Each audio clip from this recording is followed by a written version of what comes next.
Yo, my hair back.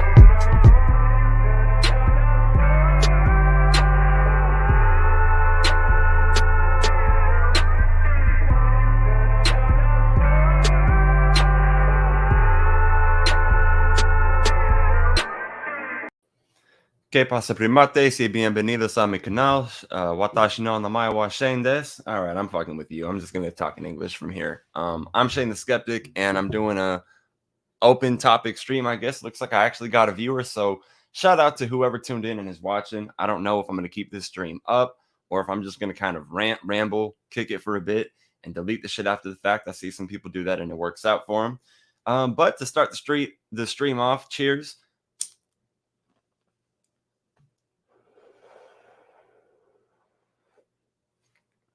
All right, now coffee. Eric D. Yep, it is late, isn't it?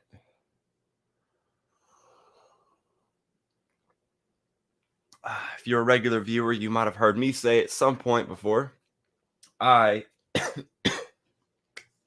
I'm a night shift worker.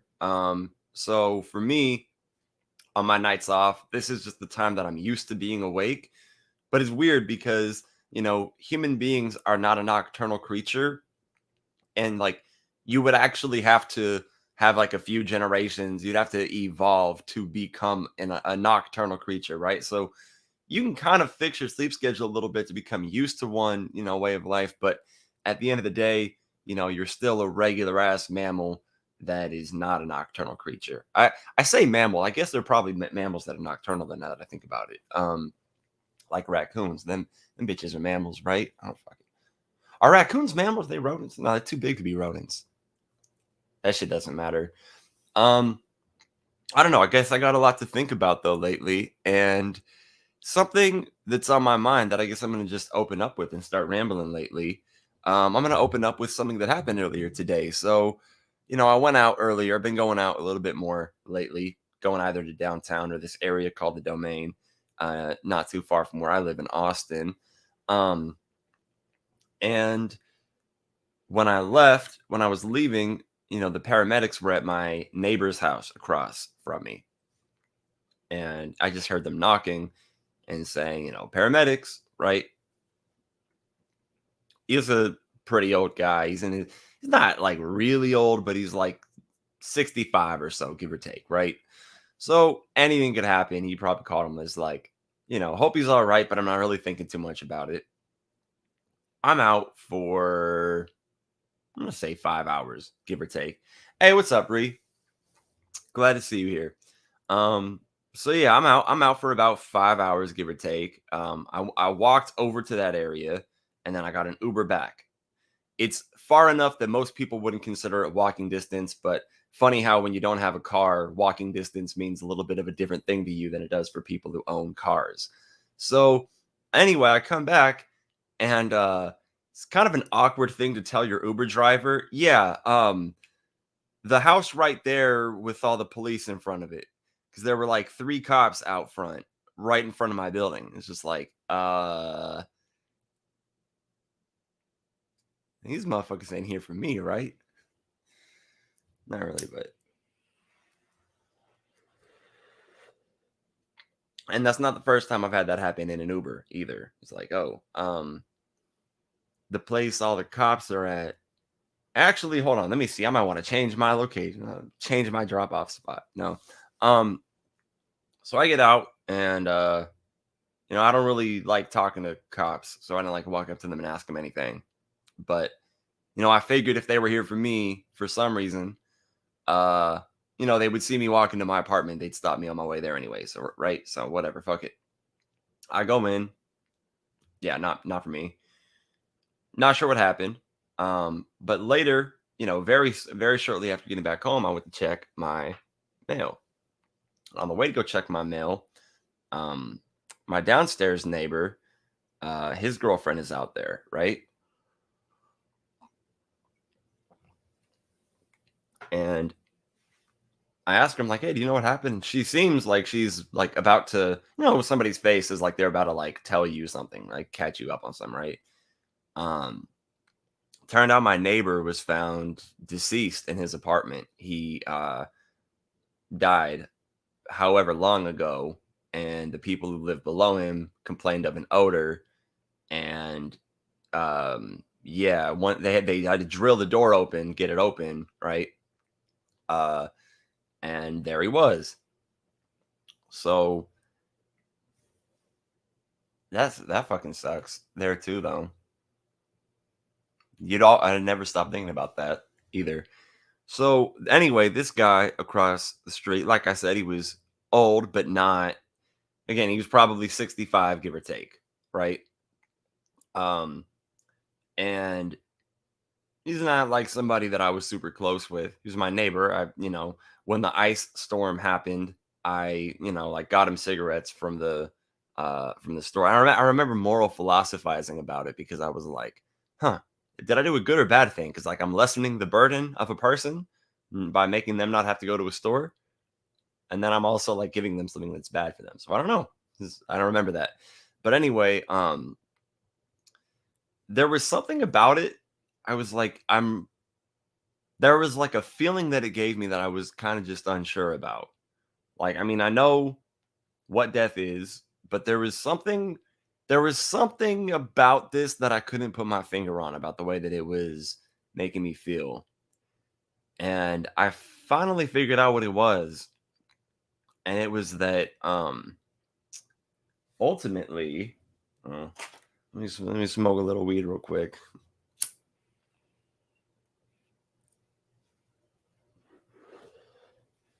Well, ultimately, I think I was looking into my own future in a way because I mean, I live alone. I normally, most of my adult life now, I've lived alone.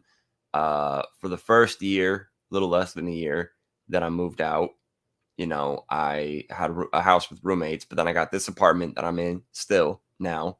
Moved in here when I was 19. Um, and I was in a relationship for like 10 months or yeah, a little under a year. And at that point lived with somebody. So really, of the whole time I've been an adult, there's been less than 2 years that I haven't lived alone. And I remember my grandma was she was very afraid of dying alone. And well, basically because my grandpa, so grandma and grandpa got divorced way the fuck before I'm born. Grandpa remarries this Thai woman named Amy. Um, Amy dies after my grandpa, but basically, yeah, Amy, this is what happened. She was found, for an odor. Uh, yeah, someone reported an odor and she was found dead for that reason, right? And so my grandma was afraid of that happening and like really afraid. And I remember it used to be really bizarre to me because I was like, I mean, okay, so like whether you believe in an afterlife or don't, it's like if you really kind of like logically, intellectually think about it, it's like when you're dead, right? So why do you feel differently about dying and somebody knows like right after versus somebody doesn't find out till a week later? And I guess I could never like I never asked her that obviously. But my grandma was very afraid of that. And I mean, she didn't go through that, when she was on her deathbed, we all went there. I saw her on her deathbed. So, yeah, she didn't go through that. She was found the morning that it happened. But, yeah, so it was like, I don't know. I'm not sure, but I guess ultimately something makes me also not want that. But simultaneously accept that it's like the most likely thing that's gonna happen when I die. But also, why exactly does that matter? I mean, what really matters is like, what's my experience while I'm here? What is that going to consist of? And also, I mean, it's not a guarantee that I happen to be alone when I'm dead. It's just that it's like the most likely.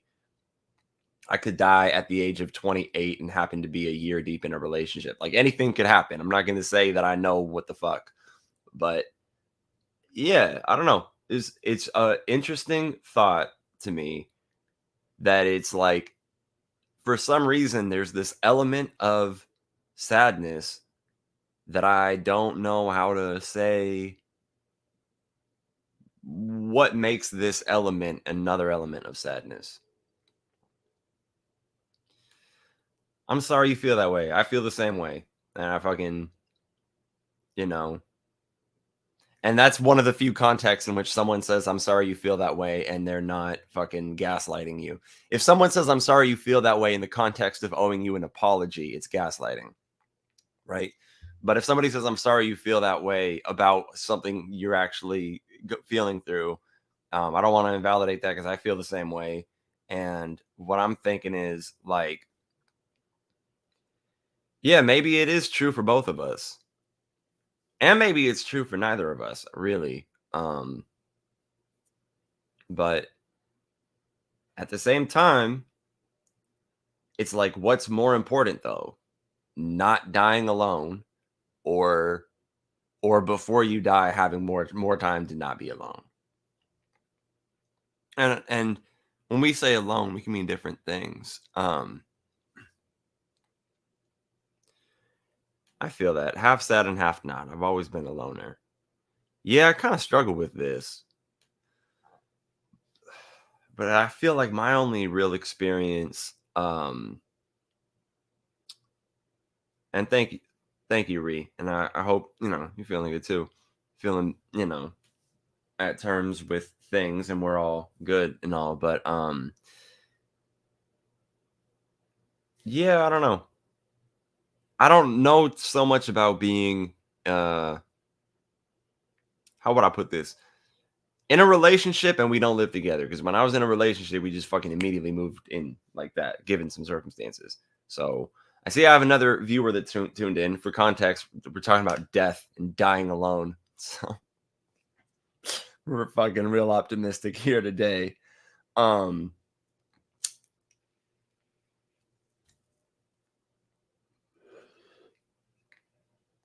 but yeah, ultimately,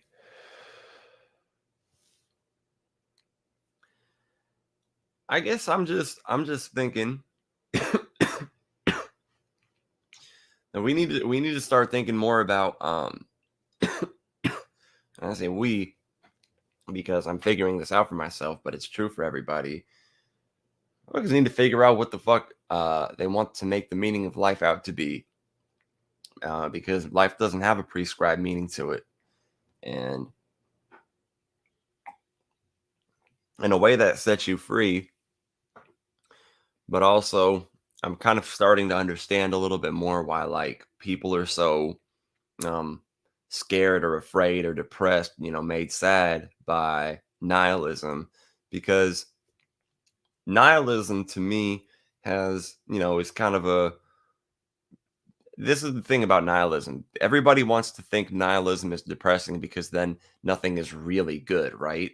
But if you think about it as nothing being really bad either, then you have to stop and think, did you think there was more bad in the world to begin with? Because if we're suddenly arriving at a point where there's no good or bad, right? Like if you're going from thinking there's good and bad to thinking there's no good or bad, if you thought there was more bad than good previously, then the latter is really better. Now I'm not. Now there are different senses in which I'm a nihilist, and then different senses in which I'm not. Um, Let me see. I'm gonna read a few comments. So the meaning of life is 42. Yeah, the meaning of life is 42. That's the takeaway. No, but really, when it comes to meaning of life, because it's like for some people, and I was watching, Amy Newman. If anybody watches her, she was doing a stream and reviewing, this Christian dude, saying some shit, some bullshit. This guy, was going and talking about homosexuality, why he thinks it's bad and it's wrong, and basically, a brand new argument against homosexuality. Um, he's like, "Oh, well, if my grandparents decided to be homosexuals, I wouldn't be here." And like if you decide to live a life of homosexuality, then you cut off your lineage. And it's like there's like so first of all, so to some people the whole point of life is just to reproduce, and they think that that's the point of life for everybody, is to reproduce. And I mean, do Christians just not know what overpopulation is? I want to know. Like that because that's weird. That's a weird one for me. Do Christians and other religious groups, but the Christians come to mind first with this one, do they not know what overpopulation is? Because the fact that there are people in the world that choose to not have kids, which by the way is not unique to homosexual people, also gay people can still choose to have kids. There's things like artificial insemination. I mean, it's profound level of ignorance, really. Um, yeah. So I mean, for the meaning of life to be to have kids, it's just bad for the planet. If that's everybody's meaning of life. And then even if you have kids, like there's still other shit to do. Like I have friends that have kids, they could still make music. They could still, there's still other shit they could get done. Like for me, it's like, all right, let's say I could do something about that fucking Great Pacific garbage patch, right? If I have kids, I would still want to, like, if I could, like, do something about that. I mean, I'm fucking pretty much useless against most of the world's problems. That sucks. Oh man, that is the least comforting. Everything's gonna be okay. No, no, no, no. I'm useless against the world's problems. No, I do what I can to fight shit that's bad, but like I could fight poverty, but like, what am I compared to poverty? I can't do shit. I could sooner fight a grizzly bear. Will you read me a bedtime story? Yeah, I'll read you Nietzsche to bed, and you'll fall asleep fucking all kinds of depressed. How does that make you feel? Don't answer that.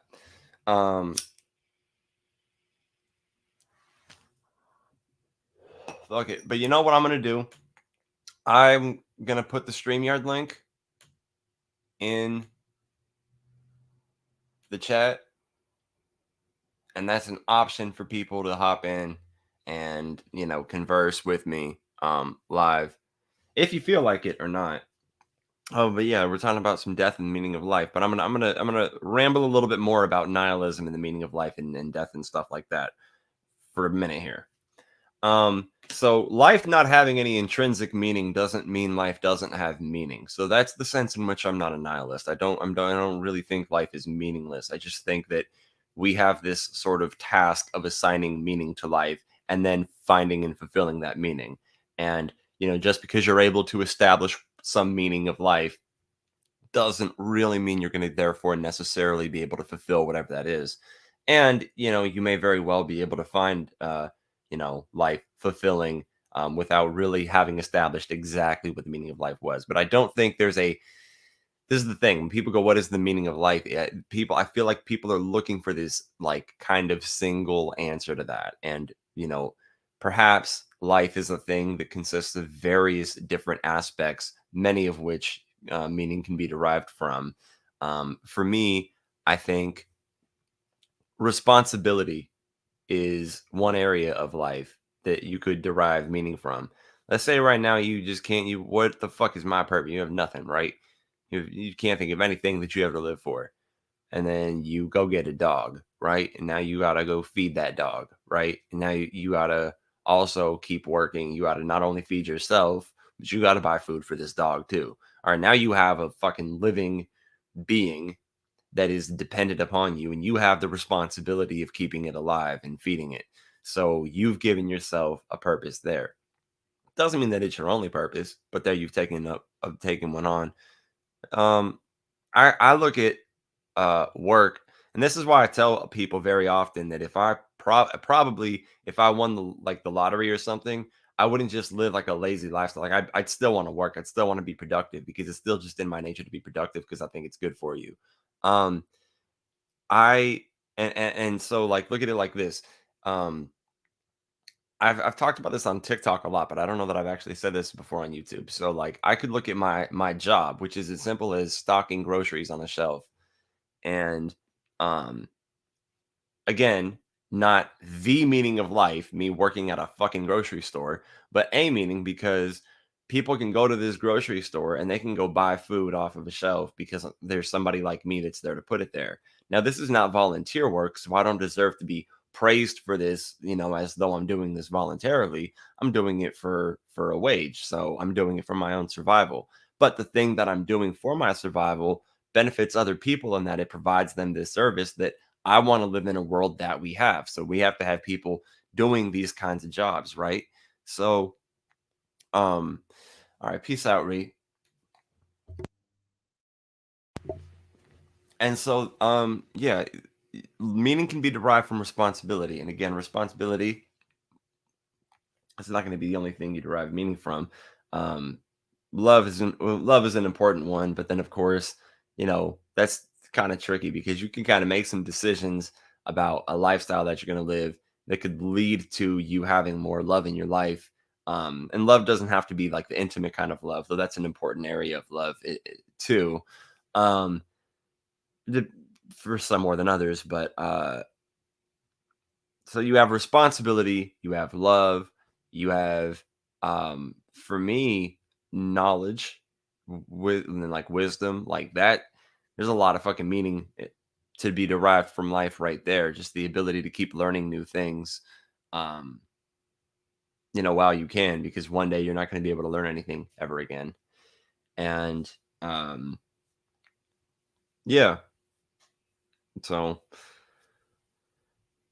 shit. I don't know.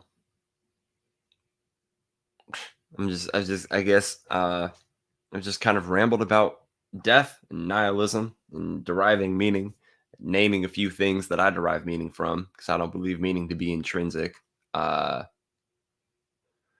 but again, there's the sense in which I'm not a nihilist because I don't really think life is meaningless. I just think meaning is like assigned, kind of, comes from. I don't know if assigned is the right word, but it's like the same. It like, yeah, it's the same way. I don't believe in intrinsic value, really, but I believe things can be valued, and then there is a value.